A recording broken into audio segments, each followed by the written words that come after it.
the number of voters registering for the Shiromani Gurudwara Parbandhak Committee elections has come down by half, from almost 52 lakh in 2011, when the last SGPC election took place, to now when the process of registration is going on, the numbers have dropped to about 27 lakh. Well, why this is happening? What does it mean for the religion itself? And to analyze it further, do welcome Gurpreet Singh, who's currently the chief spokesperson of Kendriya Sri Guru Singh Sabha Chandigarh, and he also heads the Institute of Sikh Studies and the Global Sikh Council. Also welcome my colleague Chitleen Sethi, who's a senior journalist. Welcome, Chitleen. And my first question to you, Gurpreet Singh, would be, how do you explain this disenchantment? Does it point towards decline in the Sikh religion, or lack of faith in the institution of the SGPC? Neelam, actually, there can be no decline as far as the religion is concerned, because religion is a very all-encompassing philosophy that has been given not only to the Sikhs, but to the 8 billion people in this world. As per me, as per our thinking, the Guru's message, the knowledge that is available in the Shri Guru Granth Sahib, is for 8 billion people in the world. Anybody is at liberty to read it, to understand it, to follow it. So as far as the religious part is concerned, definitely not. There has been no, but yes, when you say the decline in the voters registration, see, there are 2 or 3 reasons for it. One is that they have now made it a little bit more stringent, in the sense only Keshadhari Sikhs can register. Which was not there in it was there, but in namesake only in 2011. There were a lot of non-Keshadharis who did vote at that point in time. So that 52 lakh figure, probably also has those people in it.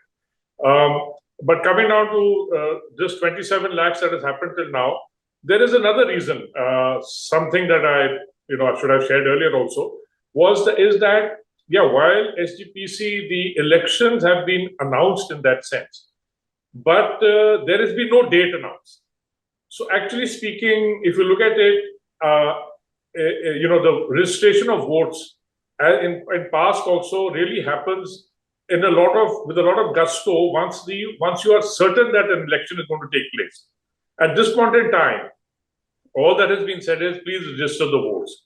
The process has started, but there is no definitive date given.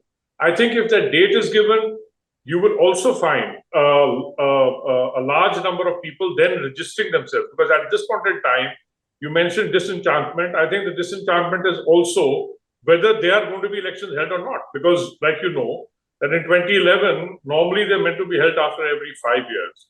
So they should have been held in 2016. It has not been held. It is now 2024. It's 8 years later. So people are still not sure that will they be held, or is it just another exercise in futility. So I think that also has kept people from going and registering themselves, that it might be just without any meaning to go and register yourself. So yeah, but having said that, the disenchantment in the organization per se is also there. Because they've been totally politicized. They are controlled by the Shiromani Akali Dal Badal at this point in time. Most members are from there. So yes, even that is another point. But I think the main thing is that the government must announce the date, and then possibly you will see a little bit more enthusiasm amongst the voters to register themselves. Oh, well, what is the history of the SGPC, and what is its significance in modern times? See, SGPC basically was a baby of the Kendriya Sri Guru Singh Sabha, the organization, the Singh Sabha movement, the organization where I am presently doing Seva. In 1873, the Singh Sabha movement started, and then then there was the Gurudwara reform movement that we started. And then we released the Gurudwaras from the Mahants, which were the cahoots of the British people. So the Gurudwaras were liberated, Nankana Sahib, Darbar Sahib, and everything. So from there emanated SGPC. So SGPC actually came into being under an act in 1925.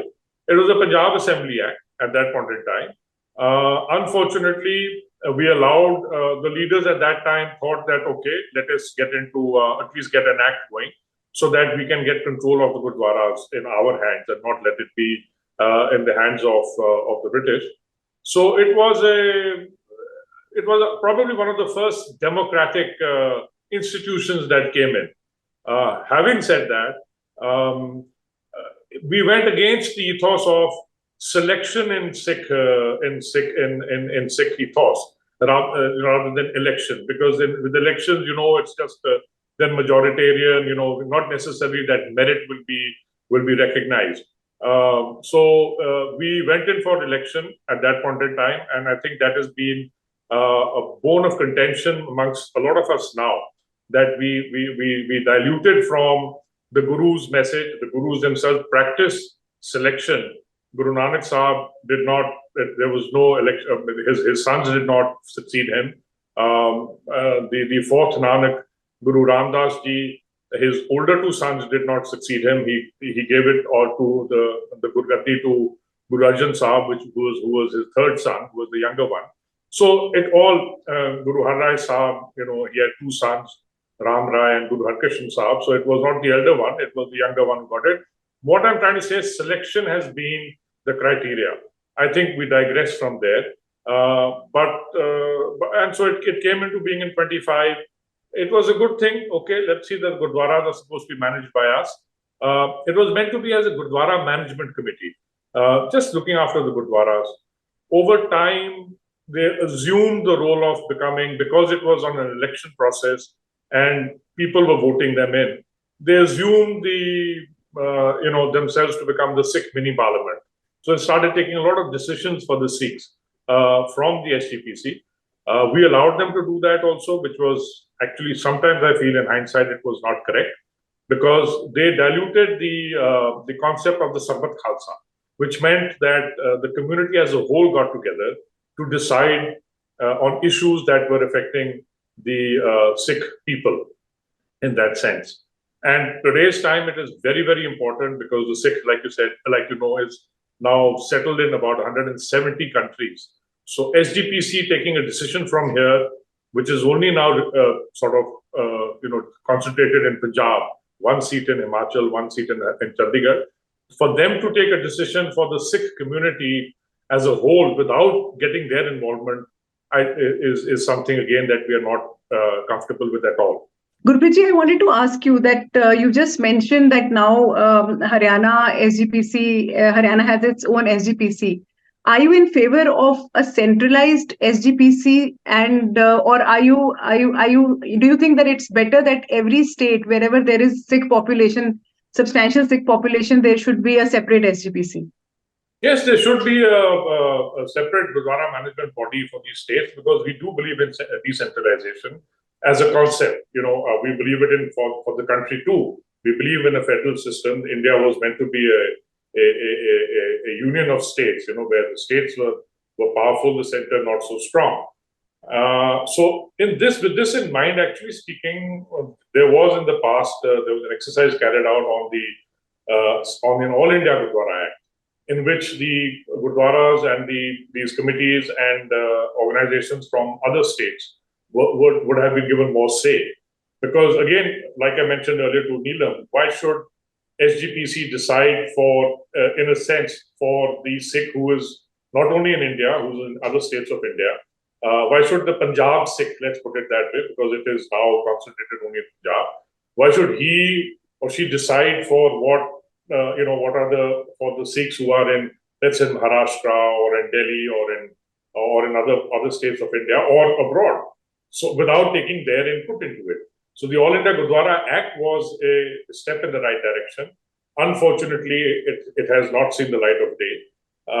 But that would have been, so you become decentralized, and yet when you need to as a confederation, as a people, you come together to discuss issues that face the community. You are all together, but yet being independent. What about the SGPC's own act, 1925 Act? It has now become a central act, and any change can only be brought about by the Parliament. What do you think about decentralizing that? See, this again, unfortunately, it was a Punjab Assembly Act. It was under the Punjab Assembly. It's only when Punjab got, the state got reorganized and we got Haryana came in and all that. So then because of the states being involved, it went to the center. So then it became into the center and therefore the parliament and that's how it came in. Originally, it was the Punjab Assembly. We have from the Kendriya Sri Guru Singh Sabha taken up on numerous occasions, time and again, we've taken up this issue that now that, and especially now, that Haryana has become separate, Delhi was in any case separate, and it is only Punjab. This must come back to Punjab. It must come back to the Punjab Assembly. It must be in the domain of the Punjab government itself, and nothing to do with the MHA. Because for whatever reason, the MHA, whether they like the present incumbents, whether they are not, they think that it is not correct to hold the elections. There could be any amount of reasons, but because it lies with the MHA, it is now up to the center to hold these elections, which is sad. It is a Sikh issue. It is a primarily now Punjab issue. Again, center playing its role in it, it doesn't make sense. So definitely, this act needs to be sort of got back. We even appealed to some parties in Punjab now in these coming elections. We've made an appeal to them to put it in their manifesto if they can, that this would be one of the things that they would try and get back the SGPC elections into the Punjab Assembly. SGPC itself, objects to any kind of fragmentation.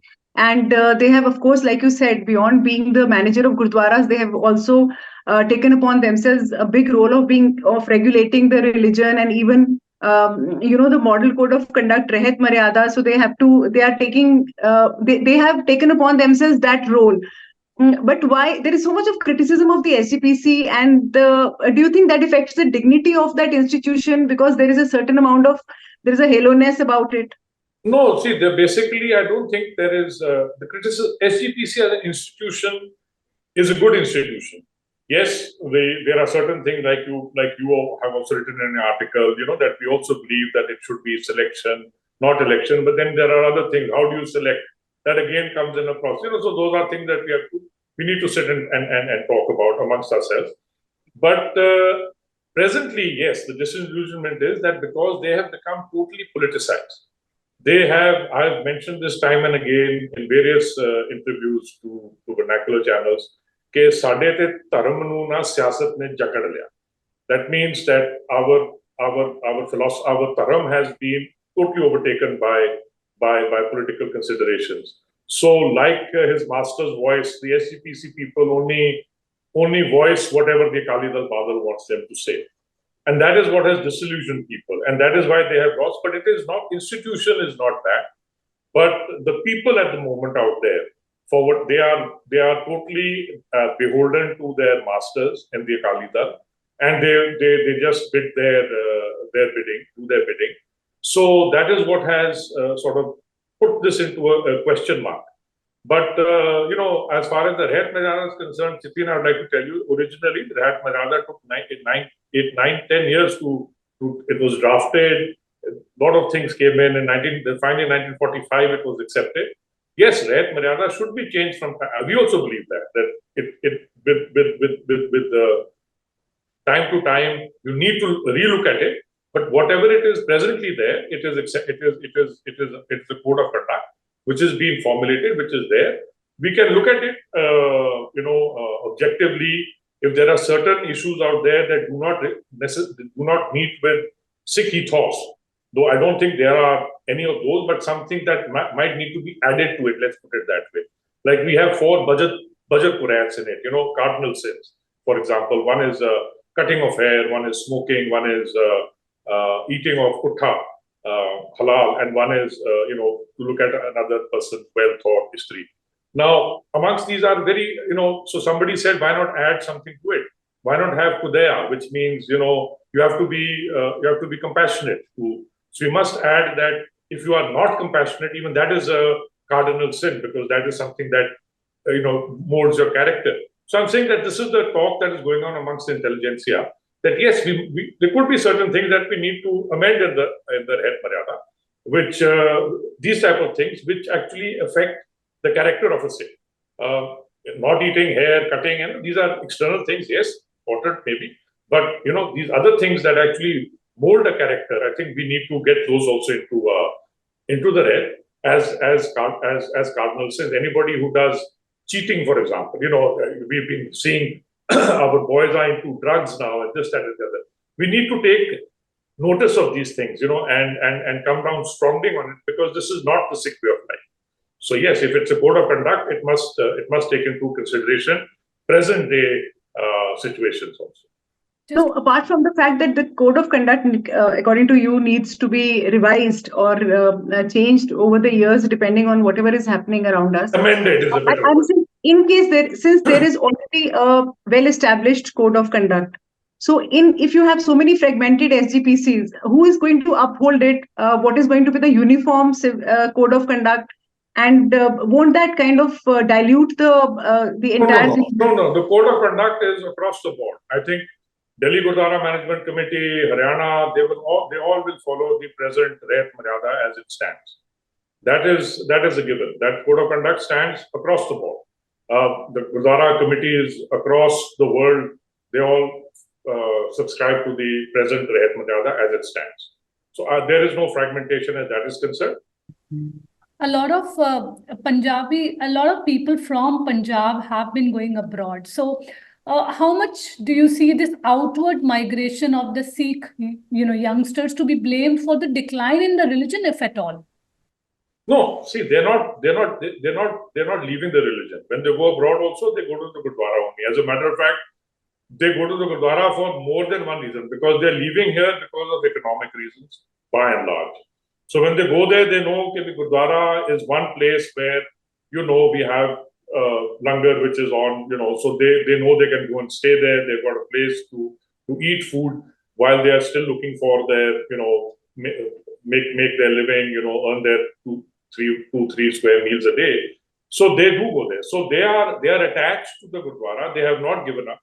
As a matter of fact, a lot of people who you people say, who are young Sikhs who go there and who don't even keep the form, but they don't go to any other place of religion. They are still very much involved with the Gurudwara. They will still go there. You will find Chitleen's article mentioned that a massive number of people who are not in proper form, Keshadhari, visit the Darbar Sahib every day, and they could be, some of them may not be Sikhs in the true sense, but for me, like I mentioned earlier, 8 billion people in the world are Sikh. They are, as far as that is concerned, they can follow the tenets, or they can follow the teachings. The tenets comes later on, and but there are those who were Sikh and have not kept their form. They also go to the Gurudwara, and probably they are more in numbers than people like me. So there is no problem. So as far as religion is concerned, it's not an issue. Like I mentioned earlier also, it is very much part of their psyche and continues to be so. It is only for political, for economic reasons that they have to leave the Punjab, because there are no jobs here. Just on this very point, I wanted to ask you, do you think the Sahajdaris who have been demanding a right to vote should be allowed to vote, or should be given the right to vote? And the nuanced difference between Sahajdharis and Patits. So even they, in fact, the Sahajdhari party is talking both of the Patits and Sahajdharis right to vote.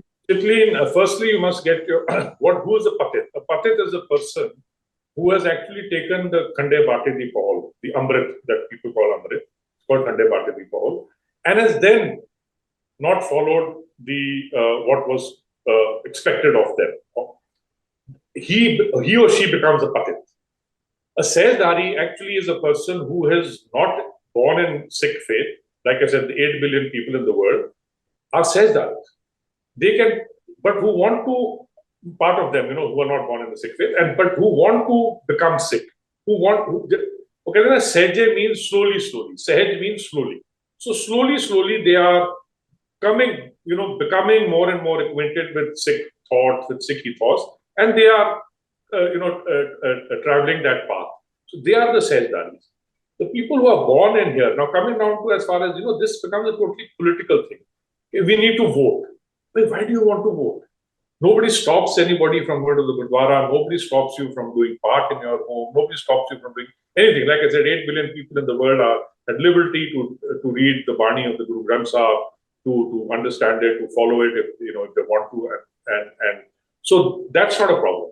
But coming now to the institution, every institution has its own constitution, if you'd like to put it that way.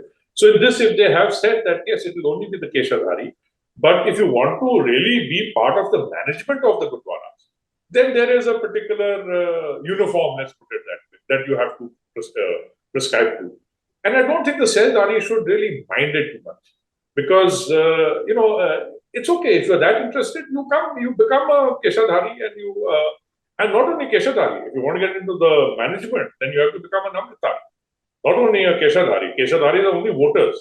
But then you have to become an Amritari. So that's part of the constitution. And I think we should respect it. If you want that inclusivity, a small exercise was also done, and it was suggested that maybe, since there are so many more who are in number, let's put it that way, who are not conforming to the Sikh form as such, okay, you co-opt maybe 10 people into the SGPC, from that, from you tell them, okay, you give us 10 people, we will take your, whatever is your thing.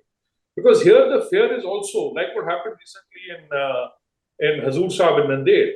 The Maharashtra government wanted to change the board as per themselves. And then when the Sikhs objected, then they had to, withdraw this, this Eknath Shinde's government wanted to do it. So if that interference also keeps the Sikh a little wary that what are the, if you do this, will it be a backdoor entry for, the government and its agents to enter into our Gurudwaras? And we already know that for many years, the deras in Punjab have been, in a zone of conflict with the SGPC, with the Sikh religion. This SGPC has also been now highlighting the conversion into Christianity. So how do you see these two phenomena as a direct threat to the religion, or something SGPC needs to do something about? Well, yes, it's definitely they have to do something about. Chitleen, I can tell you that personally, and this is not hearsay, I have handed over a letter to the SGPC president, the present president, Harjan Singh Dhami, in September of 22. Where I had asked him that, please ask your members to go to their constituencies and find out how many people from there have converted to Christianity, who are they, and more importantly, why have they converted? Because then only you will get to know that why are people leaving and who are they, and then you can take remedial action towards it. So, unfortunately, it's been over a year and a half. There has been no movement on that. I've had somebody call him on my behalf on a couple of occasions, but again, there has been nothing. So this just goes to show the disinterest in the SGPC as far as tackling Sikh issues are concerned. I had mentioned earlier that there have been other issues like the turban issue in France. They didn't handle it at all. I'm a director in United Sikhs India, and we were handling that too. And when I went to see the then Mukh Sevadar of Akal Takht Sahib, Yani Joginder Singh, and others, and since then I've been handling it. I've been meeting them subsequently also, but there has been no interest shown out there. So much so, after the attack on Darbar Sahib in 84, the then Mukh Sevadar Akal Takht Sahib asked the SGPC members to go to their constituencies and find out how many people were missing from there, so that some figure would emanate of how many people actually died during that whole attack on Darbar Sahib in June of 84. You'll be surprised, Chitleen, only one SGPC member reported back to him. So it just goes to show the disinterest that these people have. They have a very personal agenda. And that is where it comes down to this election and selection. So in election, less than meritorious people get elected. I do not know why. I hope that trend stops and people start getting more educated, and people also start believing, thinking that the person we are electing is answerable to us, in that sense, that if you're not doing your job.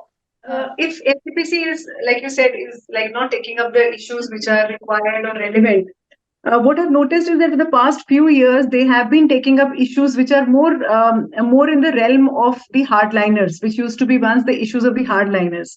They have been supporting Amritpal, for instance, and the Bandi Singh's issue. And also, apart from this, so what is your take on that? That is this to retain their relevance in the Sikh community? And secondly, what do you have to say about these whole incidents of sacrilege that take place and the people who go and kill the people who are allegedly committing a sacrilege, and the SGPC then going and rewarding these people or giving them legal aid? So on these 3 points, how do you react? See, I'll start off with the sacrilegious part of it. I think it is nobody can condone killing anybody.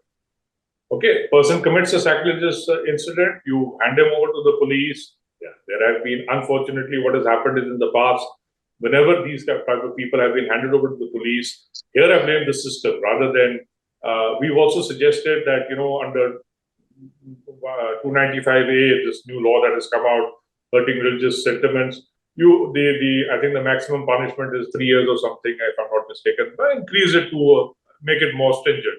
So a person really knows that, he or she, if she's doing something like that, would be incarcerated for a long period of time. Having said that, there is no reason for, like I said, it is not our philosophy to kill anybody. There is, and especially an unarmed person. If a person commits a sacrilege, the thing is, Bandi Singhs, we've taken up the issue because, see, what is good for goose should be good for the gander. The Bandi Singhs have been in jail for 28 years, 29 down. I mean, why? On the other side, the government goes and releases the murderers and the rapists of Bilkis Bano within 11 years. Such a Soda chief, he's getting parole. He's out on parole more often than not. So these things are pinpricks for the community. That and SGPC standing for it. I think it's good. Every Sikh, as a matter of fact, every human, every person, right-thinking person should be concerned and should speak up for the injustice that is being meted out as far as these people are concerned. Amritpal going to Dibrugarh, yes, they did speak up against it, because I'm told that he could have been booked under NSA out here. Now they're saying booked under NSA here, he might have been there might have been a problem in Punjab or not, or whatever, but there are NSA people have been booked earlier also, and they got out on bail. I do not know the charges against him. There, let the law take its course. But yes, if I'm not again, since I don't know enough about it, but yes, if there is injustice compared to somebody else, then for SGPC to speak on injustice, I would also support it. Why not? I think we will all support anybody who speaks for justice. So thank you so much, Gurpreet Singh ji, for this deep insight. Thank you, Chitleen. I would just like to end by asking you, we have talked about SGPC as an institution, what ails it. What exactly is the way forward? If you could briefly sum it up. The way forward is that SGPC, in one line, should get itself out from the clutches of the SAD bubble, from any political interference, and only act on Sikh principles and values and ethos. Thank you so much for joining us, Gurpreet Singh ji and Chitleen.